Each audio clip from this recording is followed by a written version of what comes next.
అలా కాకుండా ఇదిగో అసలు తెలుగుదేశం పార్టీ కార్యాలయంలో ఎలా ప్రెస్ కాన్ఫరెన్స్ పెట్టారు, ఎన్డీడీపీ సర్టిఫికెట్లో క్లియర్ పాయింట్ ఉంది. మా దగ్గరికి వచ్చినటువంటి నెయ్యిని తనిఖీ చేశామన్నారు. అవును, వాళ్ళ దగ్గరికి వెళ్ళిన నెయ్యి వాళ్ళు వచ్చి శాంపిల్ తీసుకోవాలా. శాంపిల్ అంటే ఎట్లా ఉంటుందంటే ఒక ప్రొసీజరు, చట్టబద్ధమైన ప్రొసీజర్. ఎలా ఉంటుందంటే ఒక టీం రావాలి. ఇప్పుడు ఫర్ ఎగ్జాంపుల్ టీటీడీదే అనుకుందాం, వాళ్ళు 4 శాంపిల్స్ తీయాలి. 4 బాటిళ్ళ 4 డబ్బాలు తీస్తారా తీయాలి. ఈ 4టిని పంచాయతీ, దాన్ని ఏమంటారు, పంచనామా అంటారు.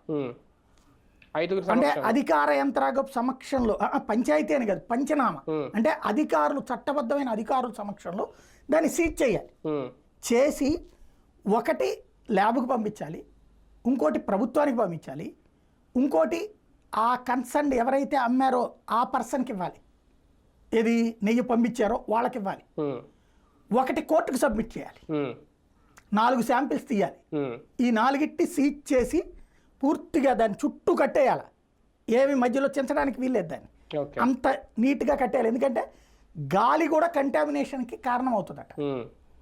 దాంట్లో అంటే ఓపెన్గా ఉన్న నెయ్యికి మూత వేసున్న నెయ్యికి తేడా ఉంటుందట, నీళ్ళల్లోనైనా అట్లాంటి కంటామినేషన్ తేడా ఉంటుందట. దానికి ఒక ప్రొసీజర్ ఉంది, ఒక శాంపిల్ సేకరించడానికి ఒక ప్రొసీజర్ ఉంది. ఆ ప్రొసీజర్లో చేస్తే అప్పుడు కన్సర్న్ ల్యాబ్కి, ఇది కూడా 2 రకాల ల్యాబులు ఉంటాయట, స్టేట్ ల్యాబ్, సెంట్రల్ ల్యాబ్. ముందు స్టేట్ ల్యాబ్కి పంపించితే అక్కడ కనుక కలుషితం అయ్యి ఉంటే అప్పుడు ఆ కన్సర్న్ పర్సన్ ఎవరైతే ఆ ఇండస్ట్రియలిస్ట్ ఉంటాడో, సప్లై చేసినోడు, వాళ్ళకి ఇదిగో 20 రోజులు టైం ఇస్తారట. ఇదిగో నీ దాంట్లో కంటామినేషన్ కనబడుతుంది, నువ్వు ఇందుకు ఒప్పుకుంటావా, లేదంటే కనుక పైన అప్పీల్కి వెళ్తావా. 20 రోజుల లోపు వీళ్ళు ఆ 2వ శాంపిల్ ఉంది కదా వీళ్ళ దగ్గర, దాన్ని సెంట్రల్ ల్యాబ్కి పంపించాలట. పంపించి అక్కడిది ఇక్కడిది కాంట్రడిక్షన్ ఉంటే కనుక అతను సేవ్ అవుతాడట. అక్కడిది ఇక్కడిది ఒకే అయ్యి అది అతనిది తప్పు అంటే కనుక శిక్షించబడతాడట. ఇది ప్రొసీజర్ అట. ఏది శాంపిల్ సేకరణ, కల్తీ నివారణలో ఉన్నటువంటి ప్రొసీజర్. ఈ ప్రొసీజర్ ఏం పాటించలేదు ఇక్కడ.